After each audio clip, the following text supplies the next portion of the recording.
junto aos corações que se irmanam conosco, nesse desejo sincero de compreender os teus ensinos, à luz da doutrina espírita, para que esses ensinos nos auxiliem a encontrar o recurso necessário em nós mesmos, nos instantes em que a vida nos chama ao testemunho de tudo aquilo que temos aprendido contigo, Senhor.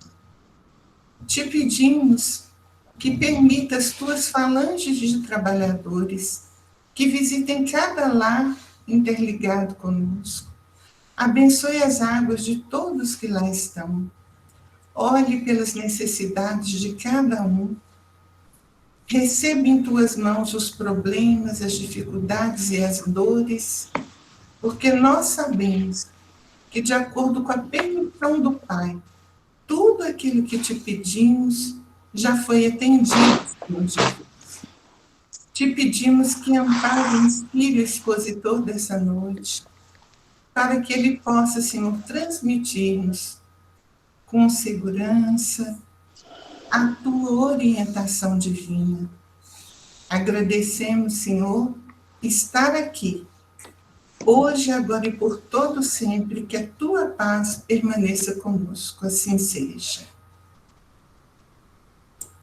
Que assim seja. Neito, boa noite. Passamos a palavra para você. Boa noite, Mendes. Bom dia. Boa noite a todos, irmãos. Estão me ouvindo bem? Sim. Eu estou tentando usar aqui o fone para fazer o som chegar mais fácil para vocês. Ah, tá beleza. E chegar de uma maneira bem cabível para a situação. Primeira alegria de poder estar aqui. Dizer da alegria de estar falando de um tema que eu me afeiçoo muito, né, das minhas questões de estudo, lá desde a catequese, no início lá da tenridade nessa passagem, junto à Igreja Católica, eu já trabalhava muito com esse tema. Então é um tema que a Cristina, com muita inteligência, colocou esse tema logo depois do primeiro dia, junto com o Mendes, junto com o Wagner, primeiro dia depois do Dia dos Pais, né, uma data comercial, mas que faz com que a gente, com olhar espírita, possamos entender a dinâmica da formação trazida no mundo, inclusive nessa organização social, porque eu tenho alguma preocupação sobre o quanto que nós espíritas passamos a tentar ver, em virtude do quanto feliz temos de obrigação de buscar o conhecimento, de às vezes separar do contexto mundial, do contexto local, do contexto. Isso não pode, isso não deve. E é isso que a gente vai trazer para essa engrenagem do momento em que a gente estará falando desse conteúdo. Foi nos trazido aqui para trabalhar com o capítulo 14 do Evangelho segundo o Espiritismo, honrai o vosso pai e a vossa mãe, e também com o Livro dos Espíritos, com as questões ali 582, 583 e outras. Nós tomamos a liberdade de buscar alguns outros livros. Esse é um livro que eu gosto muito para esse conteúdo, Família Laboratório das Almas. Ele é de um conhecido nosso, tá em Uberaba, trabalhador muito empenhado nas questões lá, o Joamar Zanolini Nazaré. Eu até participava dos estudos com eles lá. E ele escreveu esse livro há pouco tempo e ele tem uma abordagem muito interessante sobre essa família dos tempos atuais. O que é o pai do momento atual? Então é disso que nós vamos nos chamar. Qual que é o papel desse pai? A importância desse pai? O pai estará ligado só ao sexo masculino? Ou nós temos hoje uma observação de que a gente pode estar no Dia dos Pais parabenizando algumas mães, alguns irmãos, alguns avós, né? Isso faz com que a gente tenha. E, além disso, o Luz Imperecível, que eu sempre gosto de buscar, que era lá do estudo Mildin, do Grupo Emmanuel, né, que acabou a FEB adotando a União Espírita e depois a FEB. Mas vamos lá. Feita essa introdução, eu preciso tentar entender como é trazido para nós no nível bíblico. Vós sabeis os mandamentos: não cometereis adultério, não matareis, não furtareis, não prestais falsos testemunhos, não fareis mal a ninguém, honrai a vosso pai e a vossa mãe. Isso está lá em São Marcos, capítulo 10, versículo 19, São Lucas também, capítulo 18, versículo 20, e São Mateus, capítulo 19, versículo 19. Além disso, nós temos lá no Decálogo, no Êxodo, capítulo 20, versículo 12, honrai a vosso pai e a vossa mãe, a fim de viverdes longo tempo sobre a terra que o Senhor, vosso Deus, vos dará. Gente, isso já faz um chamamento para a gente no nível de percepção relacional que a gente precisa ter um tempinho para perceber. Eu pensaria, num nível mais ampliado, quais os papéis de adequação dos pais ao longo dos tempos, comparado, inclusive, com o estágio no mundo animal. Quando a gente começa a ver aqueles documentários em que, às vezes, depois de poucos dias, os pais e as mães já abandonam no sentido de não tanto cuidado quanto as crianças, porque o mamífero, o ser humano, é o que é mais dependente dos pais por mais tempo em termos de vida, de tempo marcado. Às vezes você tem um bezerro que com 6 meses já está independente do pai e da mãe. Você tem um cachorrinho que com 6, 7, 8 meses, se fosse criado na questão lá do meio ambiente, não desse que a gente tem hoje trazido para as casas, que estaria literalmente já independente.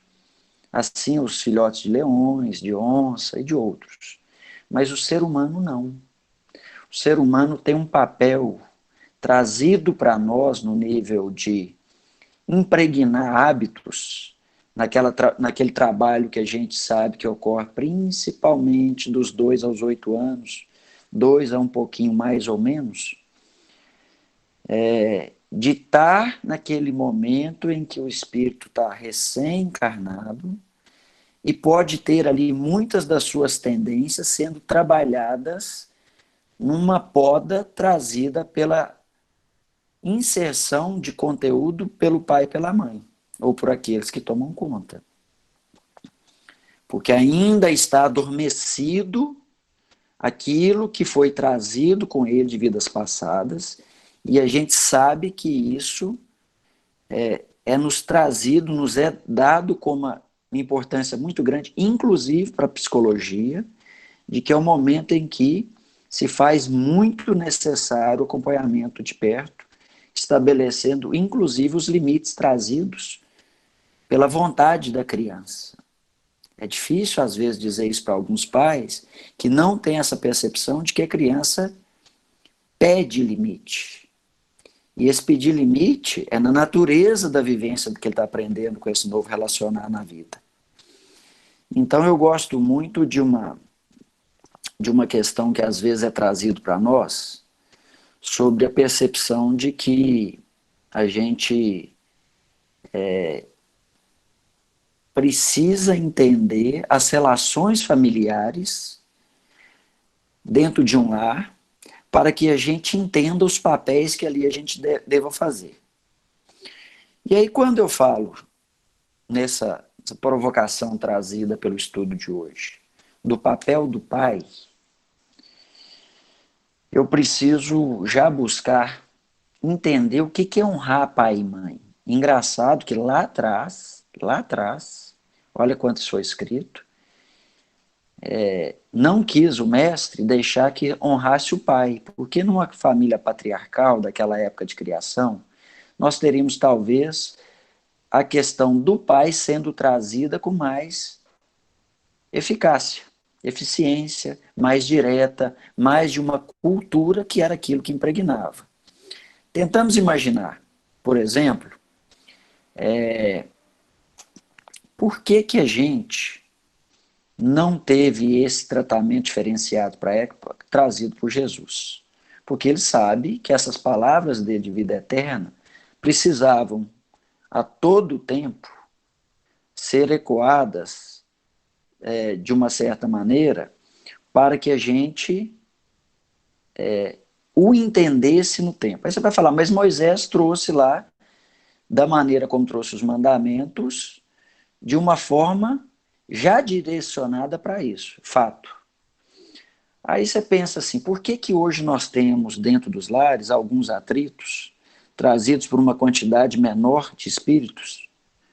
Quando você tinha lá espíritos, filhos de famílias com 10, 12, 15 filhos, e hoje numa redução, principalmente nos países que já tem uma percepção diferente sobre essa questão da importância da boa criação, de diminuição da quantidade de filhos. Você fala, você tem às vezes uma família com um filho, com dois, no máximo hoje 3. Principalmente no Brasil, a média hoje está abaixo de 2 já. E aí você fala, por que que nós saímos de uma década de 50, 60, 70, que você tinha 10, 11, 12 filhos, e hoje nós estamos tratando com 2? Será que a espiritualidade não se atentou para isso? Não teve nenhum papel preponderante? Foi só a questão cultural, de cuidado maior, de dificuldade de alimentar, de dificuldade de colocar no mercado de trabalho, de educar? Será que foi só isso? Então, perceber essa questão da forma como é trazida tanto no nível da ciência, quanto da religião e da filosofia, que constitui aí o nosso triângulo, vai fazer com que a gente entenda o papel trazido para o pai nesse momento. O pai como aquele que é o responsável pela criação, eu diria, do sexo masculino para o momento? Não, nós não podemos mais hoje trabalhar isso dessa forma.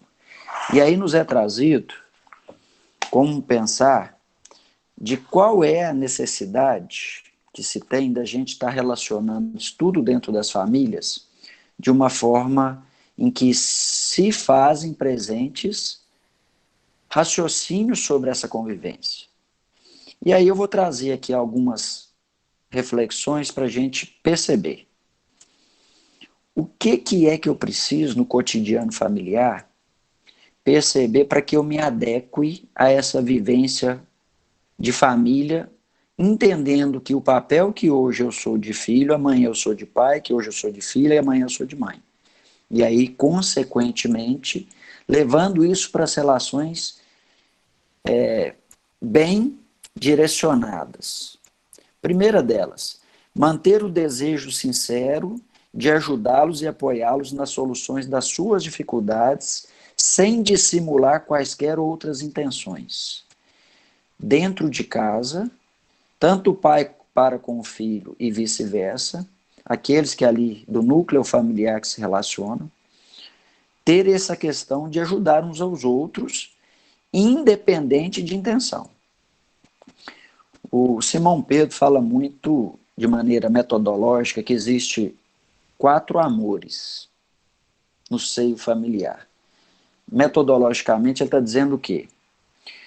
Você tem um amor doação, o amor recepção, o amor concorrente e o amor, que eu diria que de uma certa maneira, é o amor em que se tem que ter cumplicidade. Vamos lá. O amor doação é aquele do pai e da mãe. Ele vai para o filho em grande escala, independente do filho querer receber esse amor ou não, ter gratidão para esse amor ou não. Amor, doação. É doado dos criadores, vamos dizer assim, né, do pai, da mãe, dos avós, de quem cria. Independente do filho ou daquele que está sendo criado, querer. O do filho é o amor doação, é o amor recepção, melhor dizendo, desculpa, em que ele recebe e aí ele faz o que quiser desse. Ele às vezes vai ser arrogante, às vezes ele vai ser revoltado, mas esse amor está chegando. O que ele vai fazer desse amor é dele.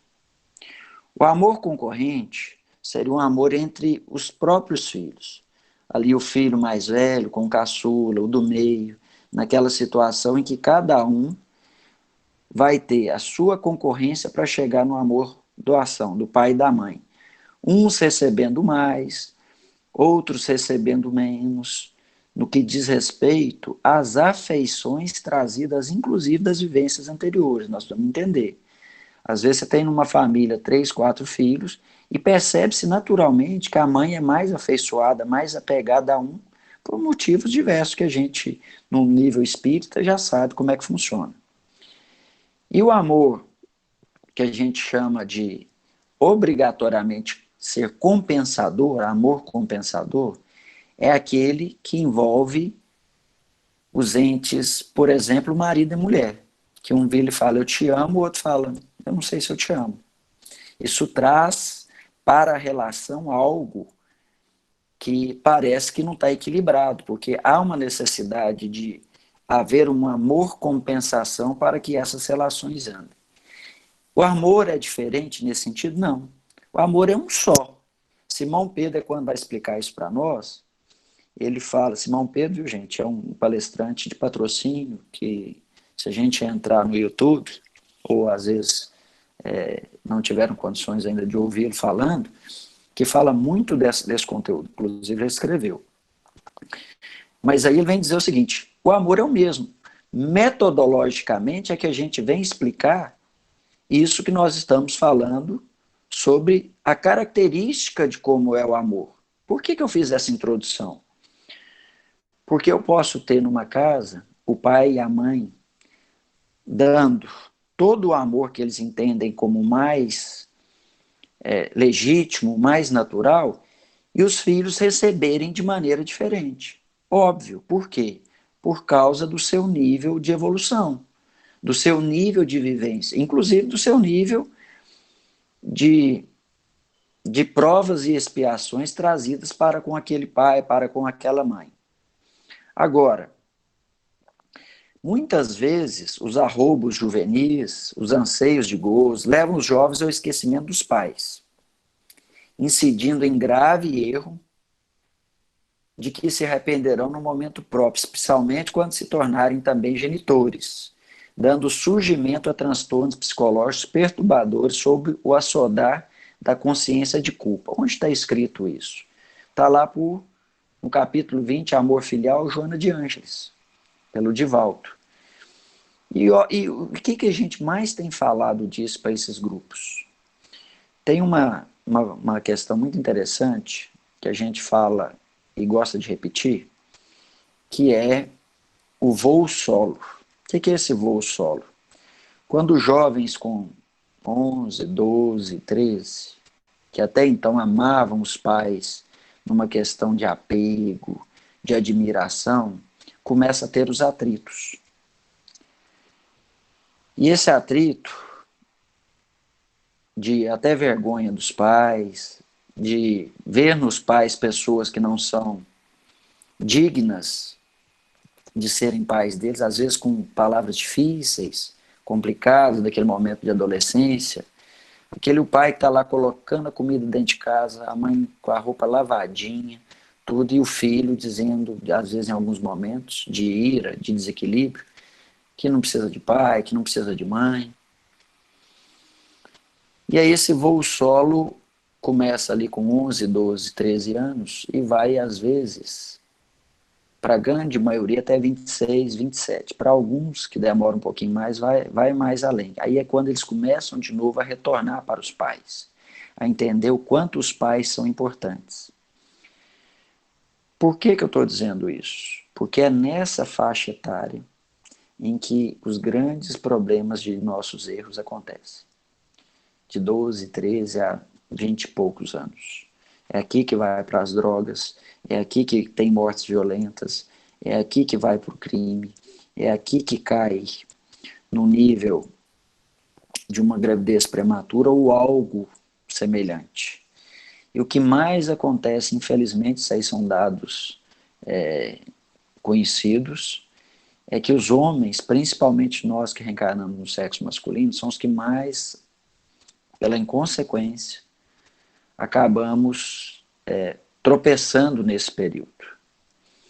E aí eu pergunto, qual o papel do pai nesse momento? Porque chega um momento em que você não tem muita gestão sobre esse crescimento natural dos filhos. E aí já dizia um colega que enquanto a gente puder pegar no braço e arrastar para dentro de uma questão religiosa, centro espírita, uma igreja evangélica ou católica, seja onde for, onde estiver sendo ensinado bem, a gente tem que levar para deixar essa semente plantada. Quando a gente der conta de levar para tarefas do bem, em que eles percebam o que é distribuir uma cesta básica, ou de fazer uma campanha fraterna do quilo, ou qualquer algo dessa natureza, a gente precisa fazer com que vá.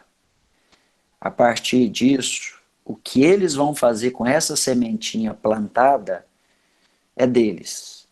Mas o que você fez com elas nesse papel de pai é seu. E aí a gente precisa lembrar que essa consideração trazida, inclusive,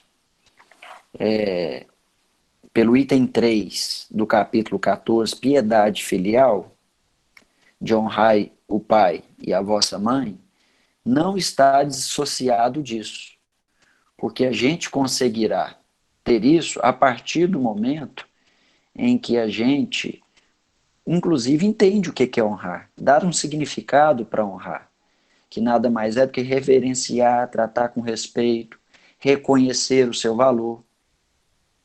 Então, honrar o pai e mãe é daquilo que você, antes de fazer alguma conduta, vai dizer o seguinte: se isso for de conhecimento do meu pai e da minha mãe, isso me trará incômodo para com eles, do que eles me ensinaram e que eu, infelizmente, estou desonrando. É interessante perceber isso dentro dessa piedade filial, que é a mais significativa manifestação de amor que o espírito se deve impor a esse sentimento, como gratidão, respeito, obediência ou qualquer outro, mesmo sabendo que não precisa esperar os pais envelhecerem, naquela ideia de que vou apoiá-los só quando estiver mais idosos, em detrimento desse momento que se tem. Auxiliá-los na compreensão do papel dos sofrimentos e tentações como recursos educativos da vida. Gente, nesse momento nós estamos tendo assim, muito atrito familiar decorrente da geração de cultura trazida nessa ruptura. Quando eu falo auxiliar na compreensão do papel dos sofrimentos e tentações, tentar mostrar para aqueles que estão naquele ambiente familiar o motivo de um deles ter uma dificuldade, ter um problema físico, ter uma situação que está se prolongando no tempo, para que a gente consiga esclarecer de maneira que não seja tão, eu diria, tão direto, fazendo com que pensem o quanto a gente pode contribuir para aquela elevação. Com a fala? Só? Não. Principalmente com exemplo. Observem o jeito que se tem um lar quando alguém começa a mudar um hábito alimentar. Observe como alguém começa a fazer uma atividade física. Observe como alguém deixa de fazer comentários que anteriormente faria. Quando está alguém, por exemplo, numa sala, em comentários maliciosos, raivosos contra outra pessoa, e você não mais participa daquela conversa. Você começa com essas posturas energéticas, de hábitos, a trazer um novo olhar sobre aquele aspecto no lar. Não criticar-lhes a situação em que se encontram, qualquer seja ela. Cada um escolhe o estilo de vida que julga melhor. E aqui eu quero fazer uma pausa. O que é um estilo de vida escolhido por um filho que está em desacordo com o que o pai trouxe? Diante do que não é tido como ilegal. Imaginemos o seguinte, a família ensinou que não está certo roubar. E o filho começa a roubar. É disso que nós estamos falando? Que esse estilo de vida dele nós vamos aplaudir? Não. Nós estamos dizendo que nós vamos auxiliar na compreensão de que isso não é um caminho que a gente espera para essas pessoas que estão conosco nessa caminhada. Agora, deixar de fazer uma questão de demonstrar que há caminhos diferentes disso, da maneira como a gente pode fazer, a gente precisa fazer. Agora, o estilo de vida é um corte de cabelo. Eu acho que o corte de cabelo de mulher tinha que ser comprido.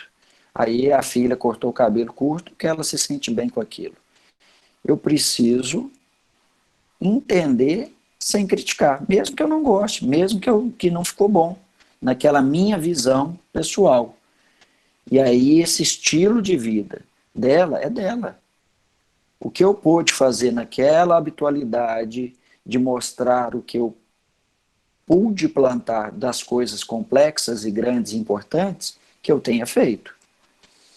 Jamais se queixar dos problemas por eles causados. É preferível o afastamento temporário ao azedume da queixa. Olha como é que é isso.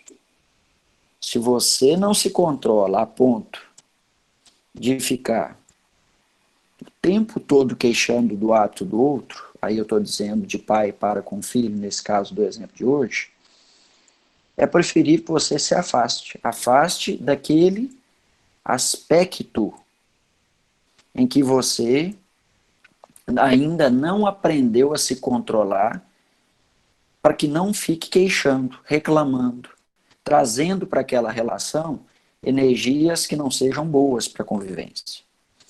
Tentar fugir das acusações destruidoras e censuras descabidas, principalmente relevando as pequenas faltas e perdoando as maiores. Aí nós vamos entrar num aspecto de evolução que precisa ser mais percebido. Se eu relevo as menores e perdoo as maiores, é sinal de que eu estou conseguindo entender o meu papel de guia como pai e na relação com os pais, de entender o quanto é que eles têm de colocado para as outras pessoas nessa convivência. Eu vi que a Fátima colocou aqui sobre o excesso de liberdade. Muitos psicólogos escrevem a respeito disso, do que é liberdade e o que é libertinagem, a diferença das duas coisas. Então, achar esse equilíbrio da liberdade é literalmente saber até onde eu posso ir sem invadir o que é do outro. E nessa relação de pais e filhos, esse limite também existe. É fácil? Não é. Mas ninguém te diria que seria fácil. Principalmente num planeta de prova e expiação, em que a gente tenha, mesmo já com graças a Deus, idos caminhando do processo regenerativo, de perceber que o que é trazido hoje sobre essas gerações milênio, sobre essa geração X, Y e Z, ela não está dissociada do que o Espiritismo estava trazendo para nós já há 150 anos, escrevendo, mostrando que esses, assim, o viriam, para não reportar Jesus, quando falou sobre a questão da espada, trazida para o seio familiar. Por quê? Porque ele sabia que esses atritos iriam acontecer naturalmente. E aí a gente pede já, nesse sentido, para que a gente evite a mágoa e o ressentimento. Porque se eu não perdoo, eu fico carregando ressentimento e mágoa. Mesmo que, conforme ensinamento de quarta-feira passada, que tratou muito da questão do perdão, a gente não tenha na amplitude o que é realmente perdoar. Porque o perdão, eu começo com a maneira em que eu já não penso em vingar. Se eu penso em não vingar, significa que eu já estou um passinho à frente do que eu estava agora há pouco, no olho por olho, dente por dente. Está ali, logo ali no retrovisor. Então eu preciso isso. À medida que eu não acumulo mágoa e ressentimento, eu começo a ter outro aspecto de vivência. Promover o contato com os pais, com os filhos, mais distante, mesmo que omissos. Aí eu quero fazer um chamamento. Hoje nós temos muitos mecanismos de contato com pessoas que estão distantes fisicamente. Olha o que nós estamos fazendo aqui hoje. Eu participo de reuniões com grupos nos domingos, por exemplo, tem pessoas que estão no Pará. Já participou gente que estava no exterior, que mora aqui, mas que no momento estava no exterior. Estudos com a gente. Então, perceber isso, de que a gente não pode, desses mais próximos, consanguinamente, principalmente, deixar de manter contato com eles, mesmo que eles não tenham essa percepção para com a gente. Nós não podemos nos medir pelas ações dos outros. Não quer dizer que ele carrega veneno, que eu vou também levar veneno. Não. Onde tiver trevas, que eu leve a luz. E isso, cada vez mais nessa relação de pais e filhos, é algo que precisa ser trazido e entendido. Porque o mérito de se ter, sob a gratidão trazida dessa relação, ela é algo que deve ser pautado num alicerce de mão dupla. Agora, eu vou querer que essa mão dupla seja efetivada no tempo que eu acho que eu já consegui, que o outro também vai ter que conseguir? Não. Não.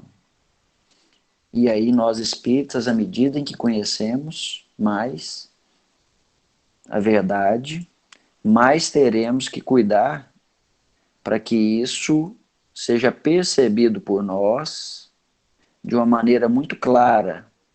Clara no nível de dizer, ó, eu preciso perceber o quanto que as pessoas nessa relação não estão com um olhar sobre o que eu estou olhando do mesmo jeito.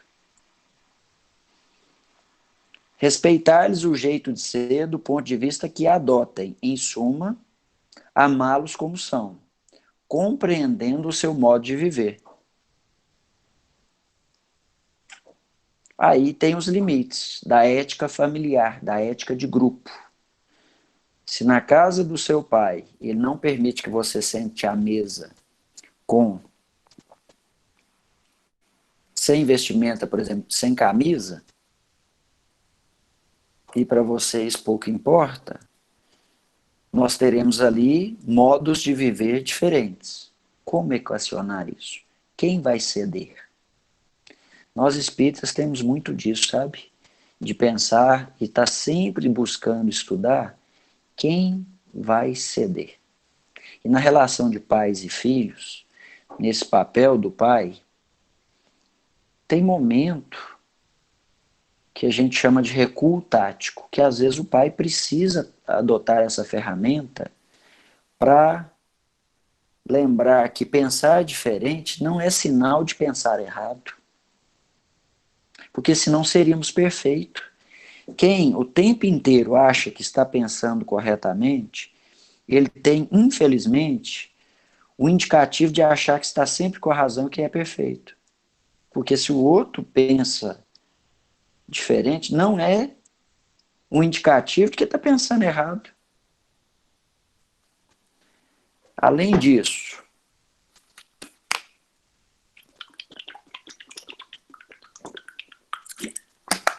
pensar que o auxílio imediato mais próximo dessas pessoas que a gente convive nessa relação é a prece que a gente pode fazer e dizer para eles que o pensamento dessa prece nos coloca a estar mais resiliente às provas,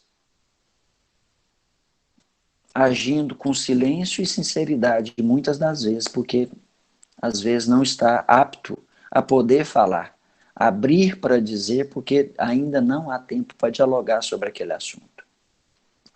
Agora, dirigir as nossas preces e as nossas vibrações de entendimento, de simpatia, principalmente deixando a inveja, o ciúme e o despeito de lado, menos aflorado em nós, isso é sinal de ganho nessa relação. Alegarmos com a independência e a liberdade dos filhos, assim no papel de pais. Gente, tem pai que esquece que o filho é outro ser, que a gente vai dar a conduta, os traços do que a gente pode contribuir, mas sabe que as vitórias e o aspecto das derrotas serão deles. Em algum momento da vida. Aí começa a fragilidade daquilo que a Fátima comentou. Será que eu soube mensurar o papel, meu papel, em administrar essa liberdade? Em dar indicativo do que a gente entende como mais correto? Então, não fique incomodado com o filho, por exemplo, que está mais ligado a estar independente. Inclusive, no nível de mudança de casa repentina. 18, 19, 20 anos, já trabalhando, estudando. De repente chega para o pai e para a mãe e pede para sair de casa. E o pai, às vezes, não contente com aquela situação de relação de posse, dificulta, não ajuda, não apoia. Olha como é que isso tudo que a gente traz de maneira muito en passant, um tema desse daria para a gente falar por horas. Já é necessário de conhecimento. Administrar a convivência de que maneira? De que não tenha nem interferências e nem descaso. Eu conviver sem interferir e, ao mesmo tempo, não demonstrar descaso, não ser relaxado. Isso nada mais é do que um filósofo lá da antiguidade já disse. O segredo está no meio. E o meio é o equilíbrio. E aí na convivência não é diferente. Lembrando que eu só posso avançar no limite dessa convivência, do livre-arbítrio principalmente, quando a conveniência o peça, guardando sempre o interesse de ser útil, movidos pelo amor e pela caridade, não por sentimentos ruins. Ruins que eu digo, naquele engano de achar que o egoísmo da posse do filho, da filha, é que vai fazer com que a gente tenha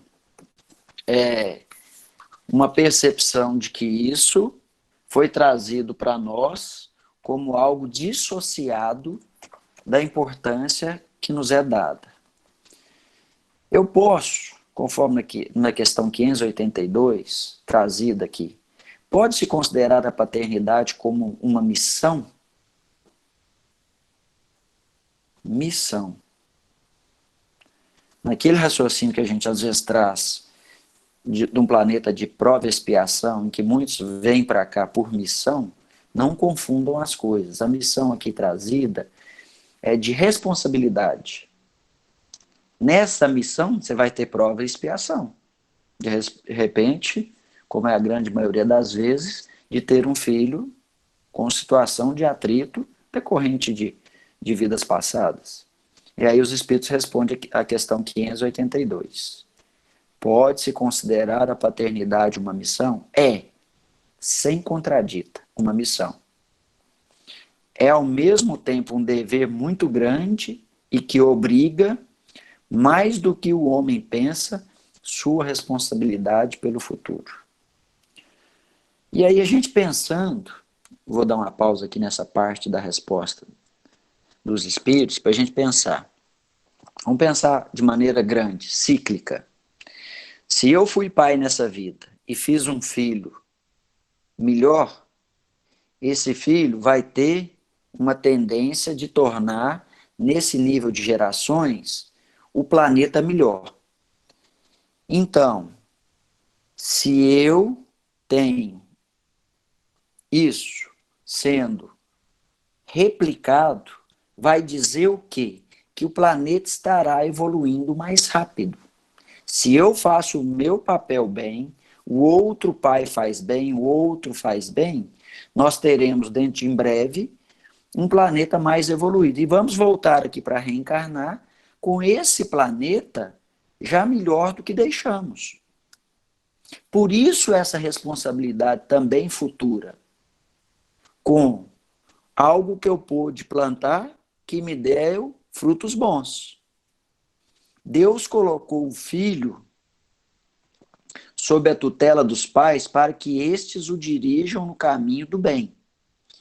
E facilitou sua tarefa dando-lhe uma organização frágil e delicada que o torna acessível a todas as impressões. Vou dar outra pausa. Filho é igual feijoada, em que cada um coloca um pouquinho do componente ali dentro. Tempero, feijão, a carne, o caldo. E aí a gente vai tendo aquilo ali tudo sendo misturado para ver qual é o gosto dessa feijoada, que nada mais é do que o momento em que essas impressões da esponjinha filho do que ele recebeu. Eu gosto de dar meu exemplo porque é meu, eu não preciso nem pedir autorização a outros que eu digo fora do meu ente familiar, porque meu pai e minha mãe já ouviram isso e de uma certa maneira me autorizaram. Meu pai, por muitos anos, nascido na roça, minha avó tinha alambique, meu avô tinha alambique. Minha avó, porque meu avô morreu muito novo, meu pai estava muito em tenra idade, menos de 12 anos. Então todos os filhos ali trabalhavam no alambique e na lida da roça. Então meu pai e os irmãos aprenderam a beber muito cedo. Então meu pai, eu o conheci desde a fase de criança até já bem mais maduro, eu diria num nível de alcoolismo muito forte. Bebia todos os dias na fazenda, apesar de ter uma saúde de dar conta de fazer as lidas, mas bebia muito. E isso, eu criança vivendo aquilo, via aquela bebida. E aquilo gerava briga, gerava atrito familiar, ele com a minha mãe, ele com os irmãos bebendo também aí uns com os outros. E isso foi uma esponja trazida no nível de que em algum momento eu dei conta de falar que aquilo não era o caminho. Hoje não diria que de vez em quando não tomo um vinho, não tomo alguma coisa, mas é algo que eu aprendi que não era o que eu tinha como vivência. E briguei com meu pai por muito tempo por causa dessa questão da bebida. Já depois de adulto, 18, 19, 20 anos. Até que no momento eu achei um momento oportuno dele com a bebida de fazer uma incisão, de entrar. E esse homem, graças a Deus, hoje já está aí há 22, 23 anos sem beber. Daí a pouco, também daí uns 6 meses, parou de fumar, bebia e fumava. Então, você vai dizer, é mérito de quem dessa relação? Dos dois. De outros que também estavam, meu irmão, minha mãe. E isso faz com que a gente entenda que essas impressões que eles me fizeram lá em tenra idade não quer dizer que eu não conseguia superá-la. Porque a gente precisa entender dessa superação diante da questão que nos é trazida. Olha aqui como é que os espíritos acabam explicando a questão. Mas há os que se ocupam mais em endireitar as árvores do seu jardim e as fazer produzir muitos e bons frutos, que endireitar o caráter de seu filho. Gente, essa frase aqui eu preciso dar outra paradinha. O que é mais importante nessa relação? No papel do pai. Olha o chamamento que os espíritos nos colocou aqui. Tem gente mais preocupado em endireitar uma árvore no quintal do que dedicar, se ocupar, ajudar o seu filho, a moldar o caráter. E aí não, pelo amor de Deus, não que eu queira fazer crítica ou dizer que a gente precisa repensar isso. A nossa relação com os animais é algo divino, lindo, maravilhoso. Mas já tem nos chamado a atenção o quanto que as pessoas estão depositando nas relações com animais domésticos, principalmente, energias que precisariam estar dedicando a uns seres que estão mais próximos de nós, necessitando de amparo. Eu chego a pensar que muitos, inclusive, têm isso como fuga. Há pouco tempo ouvi uma psicóloga falando disso, dessas relações familiares, o quanto tem percebido uma troca de percepção de papéis e de mal canalização de energia para aquilo que é importante. E aí eles complementam. Se este sucumbe por sua falta, você sendo pai, se esse filho sucumbe por sua falta, carregarão a pena. E os sofrimentos do filho na vida futura recairão sobre eles, porque não fizeram o que dependia deles para o seu adiantamento no caminho do bem. Aí tem esse outro lado do futuro. Imagina como é complicado para um pai e para uma mãe não conseguir entender que o que eles fizeram não foi tão adequado. E o que a gente acaba por ouvir? Eu sou da área de segurança, muitos aí já sabem, sou policial. Não muitas, eu diria, não raramente, principalmente no interior. Oi, Cristina, pois não. Deve estar no tempo das perguntas. Ô, Neito, eu estava aguardando aí você concluir, mas vamos lá. Eu queria te trazer 3 frases da questão 189 do livro O Consolador e queria te pedir para comentar sobre a última. Porque eu, assim, diria que todos deveriam ler essa questão na íntegra, porque ela é extensa, nós não temos tempo hábil para isso, mas é de tamanha importância na orientação dessas relações pais e filhos, e aqui o Emmanuel se refere ao dever da mãe, mas que nós entendemos hoje que mãe e pai têm o mesmo grau, né? Então, eu queria ler as 3 frases e queria te pedir para comentar a última. A primeira é a seguinte: desde os primeiros anos, deve ensinar a criança a fugir do abismo da liberdade, controlando-lhe as atitudes e consertando-lhe as posições mentais, pois que essa é a ocasião mais propícia à edificação das bases de uma vida. Primeira frase. Segunda, deve sentir os filhos de outras mães como se fossem os seus próprios, sem guardar de modo algum a falsa compreensão de que os seus são melhores e mais altamente aquinhoados que os das outras.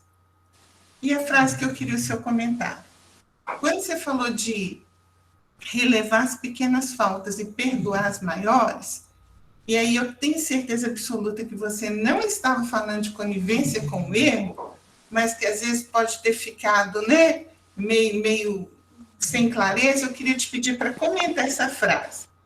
Ensinará a tolerância mais pura, mas não desdenhará a energia quando seja necessária no processo da educação, reconhecida a heterogeneidade das tendências e a diversidade dos temperamentos.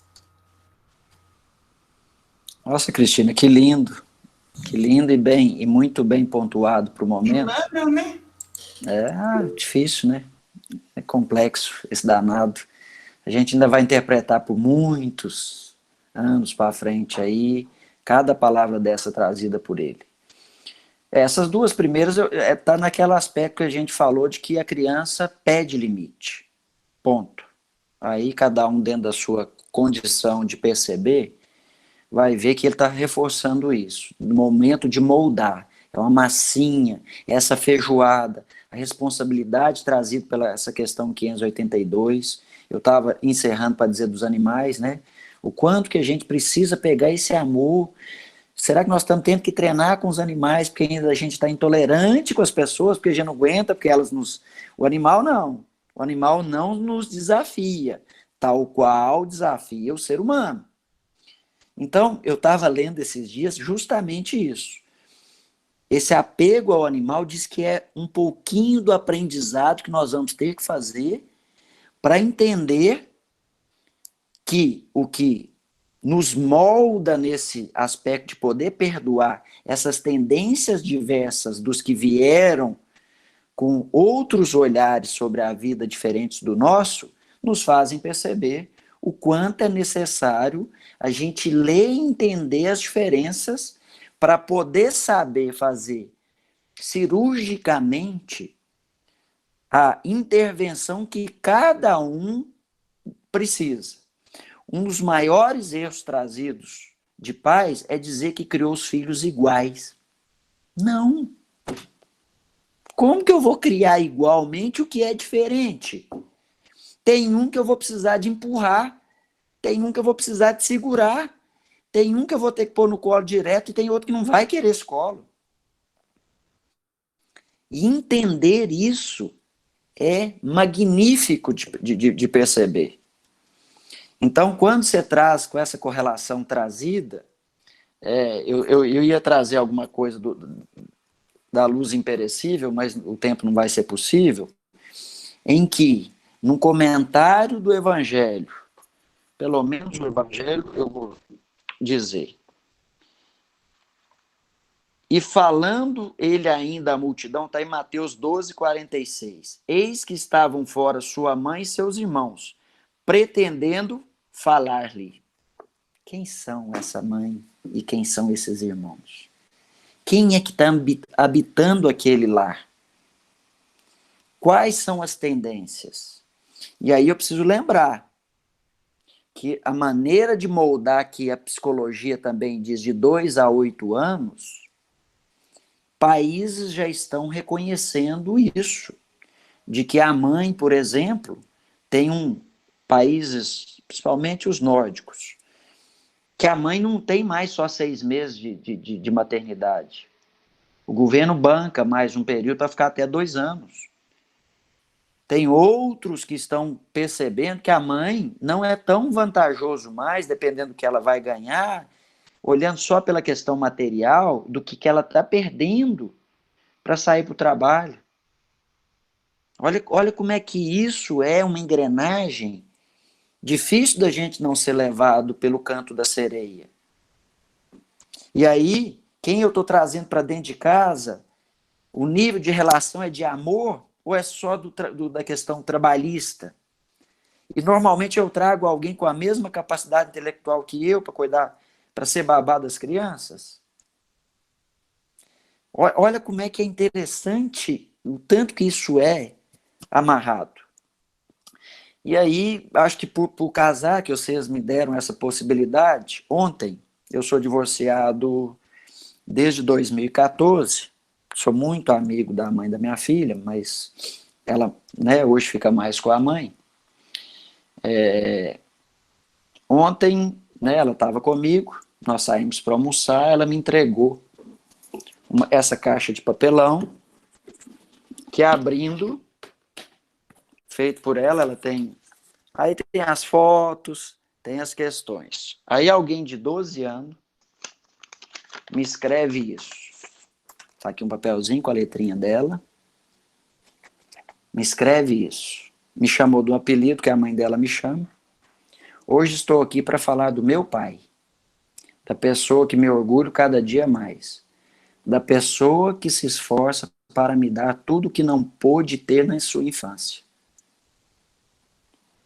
Você é meu protetor, o homem que enche de oportunidades e que muitas vezes não me deixa segui-las por consequências que não vejo, que não conheço.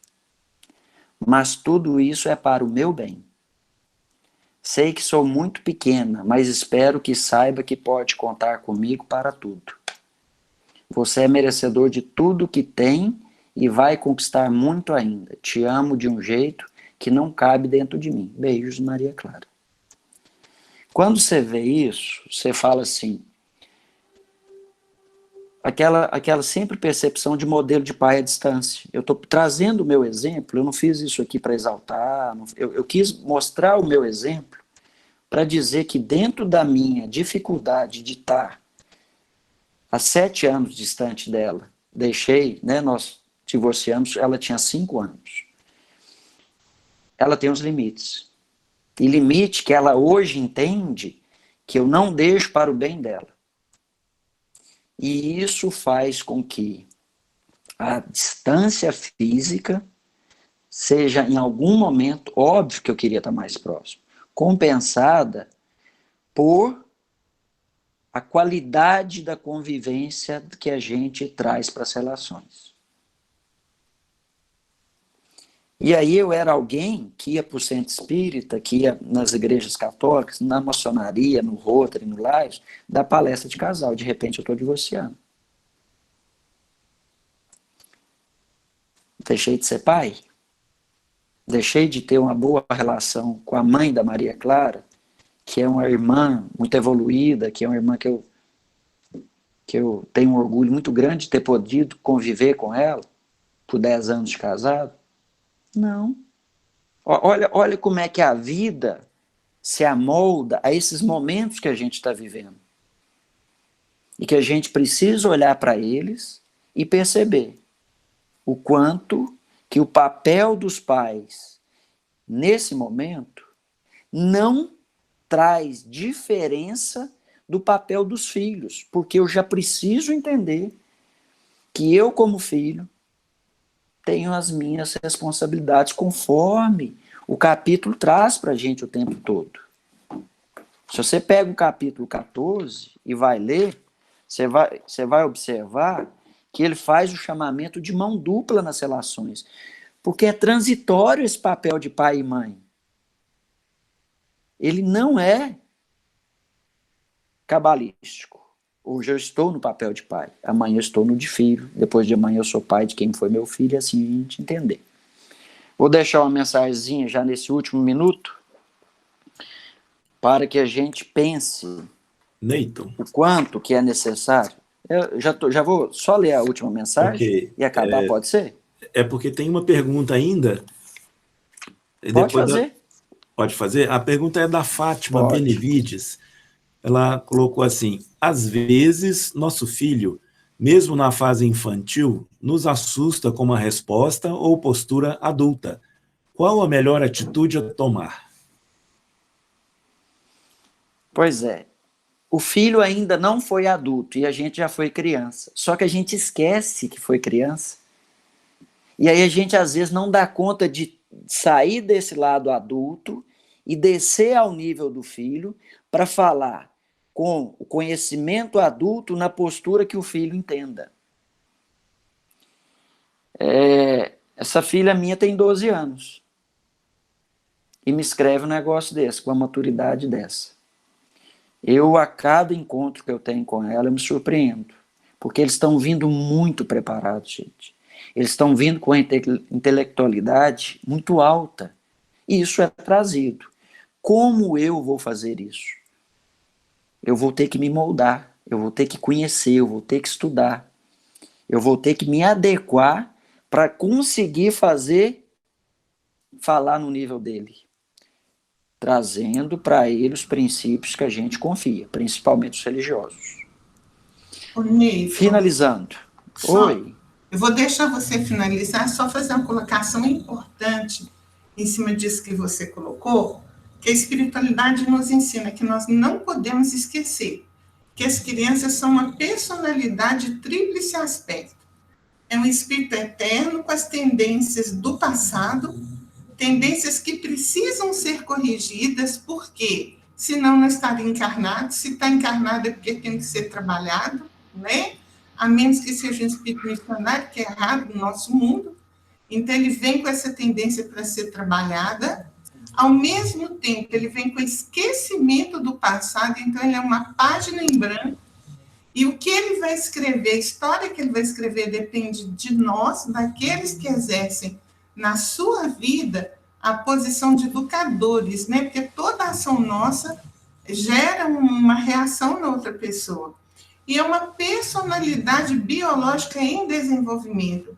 Então, na medida que o corpinho está formando, o cérebro está formando, o espírito vai se ligando mais profundamente.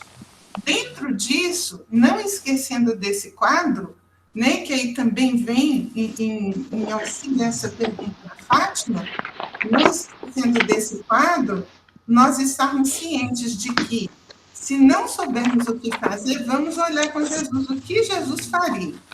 E aí nós nunca vamos errar. Ok? Vou devolver a palavra para você fazer sua conclusão. Esse assunto é gostoso demais, né? Nossa, fosse falar. Aí, gente, ó, trazido para nós, olha que lindo, ó. Olha a preocupação com isso. E não é da beleza física não, viu, gente? Eu não olhei com a beleza física, eu olhei para a lindeza da oportunidade. Quanto que a gente não teria de dificuldade se não fosse colocado como filhos da gente, para a gente reajustar, né? Faça a sua parte. Com certeza, não solucionarás todos os problemas do mundo. Aí, Fátima. Não obstante, podes e deves contribuir para que isto aconteça. Se não impedes a guerra, tens recursos para evitar as discussões perturbadoras que te alcançam. Se não dispões de saúde para brindar aos enfermos, logra socorrer um padecente. Se não solucionas os dramas humanos, concorre para acalmar uma pessoa. E onde está essa pessoa, hein? Se não tens meios para liderar grupos, acelerando mudanças que se devem operar no mundo, modifica-te interiormente, enobrecendo-te na ação do bem e da solidariedade. Que Deus nos abençoe, nos ilumine. Muito obrigado pela oportunidade. Nós que agradecemos, Neyton, pelo seu estudo, muito bom, profundo e realmente de grande valia. Eu vou fazer a música final e em seguida passar para o Mendes, fazer a prece final e a finalização. Ok, Mendes? Ok. Agradecer ao Neyton aí também. Obrigado pela sua colaboração.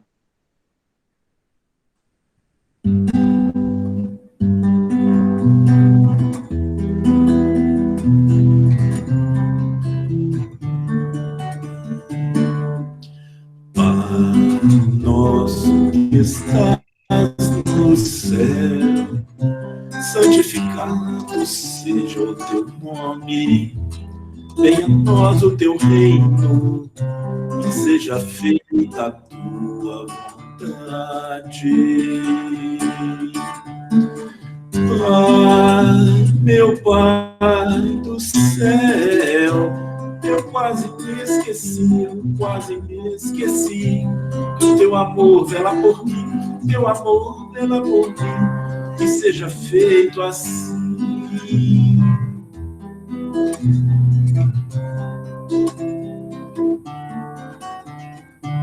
o alimento desse dia. Dai-nos agora e sempre, e perdoa as nossas ofensas de um modo maior do que perdoamos. Pai, meu Pai do céu, eu quase me esqueci. O seu amor vela por mim, teu amor vela por mim, que seja feito assim. Não nos deixeis cair em tentação, mas livrai-nos de todo mal.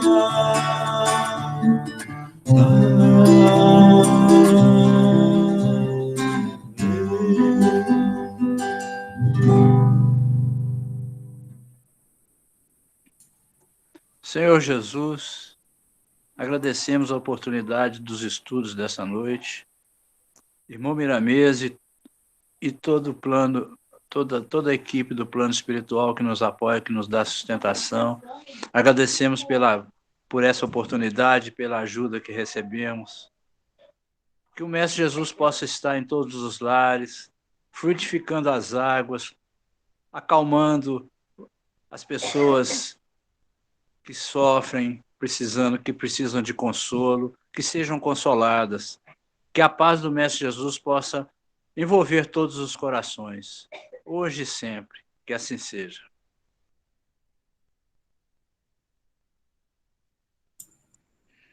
Boa noite a todos. Boa noite a todos. Neito, muito obrigado mais uma vez. Boa noite para você. Cristina, boa noite. Wagner.